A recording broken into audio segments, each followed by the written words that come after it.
as I left that day to start my journey, Floyd Houck met me, and a man named Timbo Reed, who was a year or two older than me, and Timbo's a cousin of yours, too. I'm not sure how, but yeah, but he's a cousin, and visited. He even lived there for a while off and on, him and Pam. But here they are meeting me, and Timbo writes me a $200 check, which I never cashed. It was a lot of money in 1977, in case I ran into trouble. He said, "You'll find some bank somewhere. I'll look on up the cashiers and help you out." And Floyd gave me a list of people who would take care of me along the way. Well, I walk along and get up past Mullins toward Herndon Mountain. Some idiot that I probably vaguely knew pulled a pistol on me because I wouldn't take a ride. I explained, "I'm walking, I can't take a ride." But he pulled a pistol, put it in my chest, and then laughed real big, strangely, and said, "Well, you be careful because there's crazy people out here on the side of the highway." Put his pistol back and drove off, and I went, "Whoa, yeah, there is." So I'm kind of spooked. I get over top of Herndon Mountain, which is about a 1,400-foot elevation change, and over into Mercer County, and walk by a place where Dr. Prudish lived. Now, Dr. Prudish married Dewey's sister, I guess. Is that right? Mm-hmm. They married Dewey's sister, so it's not a Houck, but it's a Houck in-law. And they put me up for the night, treat me right. I leave there. I get to Bluefield. I didn't go until October, and it was unseasonably cold, which is why I'm trying to get across the country by going mostly south.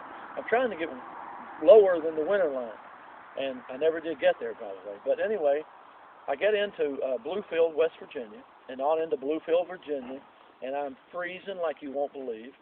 The $50 I had of real money in my pocket's about gone, and sure enough, Bud Houck puts me up.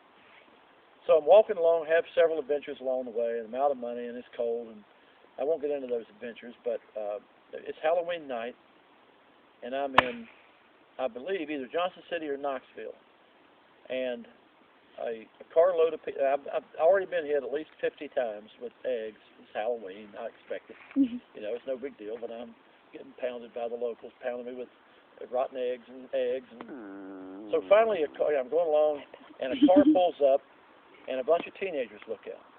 And there's a girl in the back seat who slowly rolls the window down. It's got this look in her eye like, "You're mine, baby." And she leans out with an egg, and my eyes get big, and hers get big, and she grins.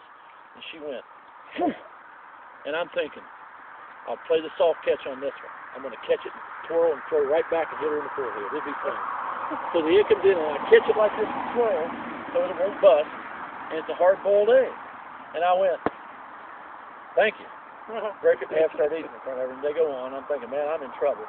The car pulls up, and a man looks and says, "We've been trying to find you all day. Come on, hop in. We're going to take you back to the house. You can stay with us." And I said, "Well, I'm walking. I can't take a ride." The lady in the car said, "Oh, we'll bring you right back here, Bugs." And I went, "How'd you know me?" And it was John Houck. You know what I'm talking about? Yeah. Was I been in Johnson City or Knoxville? Knoxville. So I go back there, and the next day, before they take me back, they clean me up, and fed me 2 or 3 meals. And they have a little baby there. That's their new grandson. And while they're watching him, I can't remember the time, but I get the new baby, and this baby is mean as a snake. He's pinching, he's pulling, he's kicking. He pukes on me. He pukes down my shirt. He pukes down. He craps on my hands. He just grins when he does it. And I'm thinking, golly. But at least the house put me up. It was great, and finally I'm on my way. Well, now, it took many years later to realize that was Johnny Knoxville. Y'all know who I'm talking about? Well, Johnny Knoxville is Dewey's cousin. It was the grandson of the man who put me up.